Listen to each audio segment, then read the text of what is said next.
if you can learn this one principle, it will set you free. Everybody say one dream, one vision, one purpose, one mission. If you're going to be successful, you have to boil it down. But this is one thing that I've seen that most people in life are dabblers. They love to dabble. They'll dabble in this for a while, or they get the excitement wears off, and then they're going to dabble in something else for a while. Never getting down to where you have one dream, one vision, one purpose, one mission. About 10 years ago, I decided one thing I was going to do. One thing only. God rolled out the red carpet to me and said, son, what do you want to do with your life?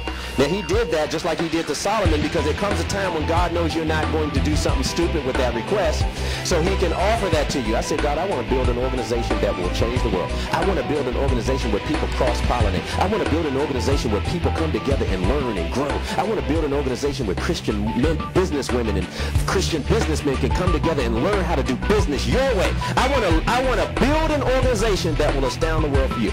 And he said, look, I'm going to help you do it, and I'm not going to let you fail. And you know what? I believe God's saying the same thing to you. He's not going to let you fail, but you're going to have to be willing to tread out into some waters that may be unfamiliar to you, unknown to you, and you're going to have to do it with singleness of purpose. When you do one thing extremely well, you won't ever have to worry about money. See, people that are excellent don't have to worry about money. They're not worried about a recession right now. When you are good at what you do, you don't have to worry about recession. You're going to already be head and shoulders above 90% of the people just because you're committed to doing something well. There's something called mastery. Everybody say mastery. See, most people are not into mastery. So when they come to a seminar like this, you know what they want? Tell me something new. Tell me something new. Whenever somebody wants to hear something new, I know they're not into mastery, because you haven't even done anything with the last 10 seminars you went to. Now, I'm not talking about you. But you know, people go to seminars, they take notes, and see, here's the difference. In school, you learn things to learn them so that you can take a test to say you know them. In the real world, you learn them to do them to get a result. So what we do in our seminars, we don't teach you something for you to know it. We teach you something for you to do it. So are you willing to do what we're going to teach you today? Because that's the only thing that's going to take you to the next level is action. Everybody say action. So let me give you 4 levels of mastery right now. Think about this. There's 4 levels of learning. There's what's called the unconscious incompetent. The unconscious incompetent doesn't know, and he doesn't know that he doesn't know.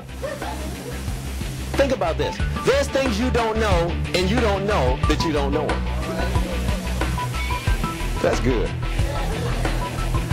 So you're unconsciously incompetent.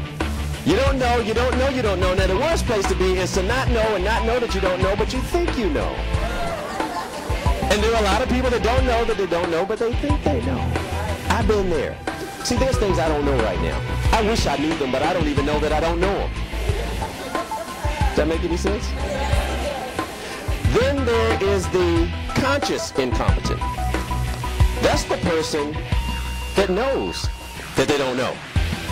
Anybody in here consciously incompetent? There's some things I know I don't know, and I'm trying to find them out. Then there is the conscious competent.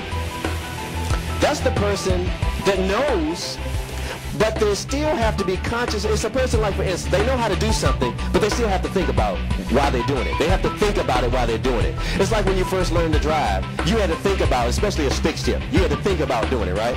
You got to think, man, I still haven't learned to drive a stick shift, by the way. I still have not learned. I tried one time, never really learned to drive a stick shift. Man, the car was... I just said, forget this. I'll just drive an automatic. But anyway, I don't quit on other things, but I quit on that one. The conscious competent knows how to do something, but they still have to think about it while they're doing it. But here's where you want to go. The unconscious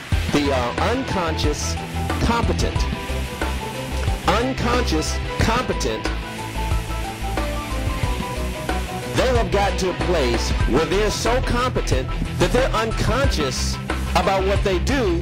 They're so good at it, they don't have to think about it. It comes natural to them. They have done it so many times that they're unconsciously competent. In other words, they're a master at it. And once you get to the place of mastery, you do something so well because you've done it so many times, you've done it the right way so many times that you no longer have to think about it. Think about how you got here today. You drove your car. Do you think about what you're doing anymore when you drive your car? You are unconsciously competent. Now, I've done seminars for so long. People ask me, how did you get so comfortable doing it? I've just done it so many times. And so you get good at it by doing something over and over again. Once you reach that level, you're moving towards what's called mastery.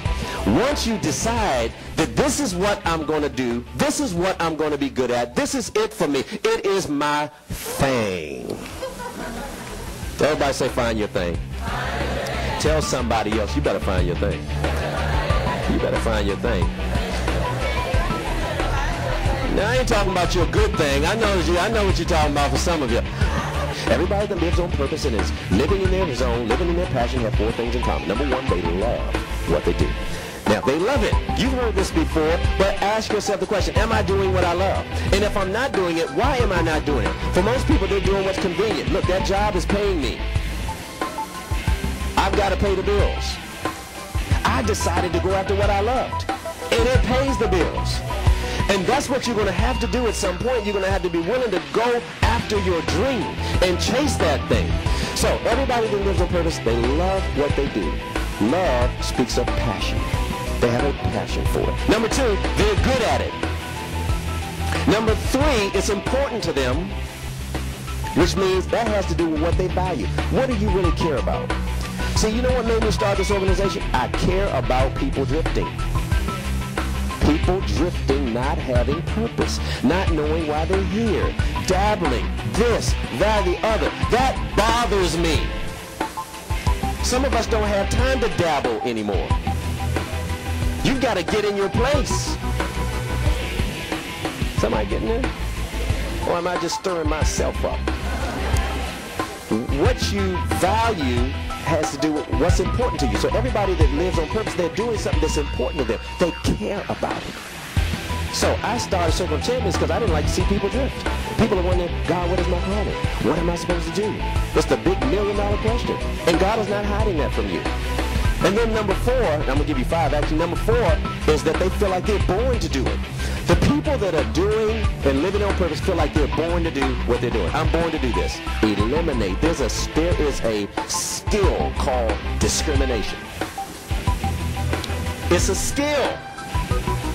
People keep trying to get me off track. There is no reason to come to me with something to get me into your thing right now. I am on a mission. Are you on fire with one vision? See, because that's what really comes, that's when you become a powerful person. So let me give you